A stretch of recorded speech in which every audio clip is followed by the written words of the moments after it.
সদ্য ক্ষমতাচ্যুত শেখ হাসিনার খুব কাছের যে কজন প্রতাপশালী ছিলেন তার মধ্যে একজন বেসরকারি শিল্প বিনিয়োগ উপদেষ্টা সালমান এফ রহমান। হাসিনা সরকারের পতনের আগ পর্যন্ত উপদেষ্টার দায়িত্বেই ছিলেন তিনি।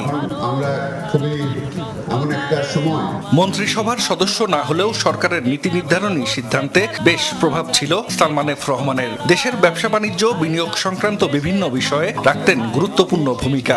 আমাদের এর থেকে অনেক শক্তিশালী আমাদের পুঁজিবাজার থাকার কথা। বিভিন্ন রাষ্ট্রের সাথে বাংলাদেশের সম্পর্কের ক্ষেত্রেও ভূমিকা রাখতে দেখা গেছে সালমান এফ রহমানকে। থাকতেন প্রধানমন্ত্রীর সফর সঙ্গী হিসেবে। বিশেষ অর্থনৈতিক অঞ্চলগুলি শেয়ার কেলেঙ্কারি, ঋণ খেলাপি সহ নানা বিতর্কও আছে সালমান এফ রহমানকে নিয়ে। 1996 সালের শেয়ার বাজার জালিয়াতির ঘটনায় তাকে অভিযুক্ত করা হয়। পরবর্তীতে উচ্চ আদালত মামলাটি বাতিল করে দেয়। 2007 সালে দুর্নীতির মামলায় গ্রেফতারও হন তিনি। সালমান এফ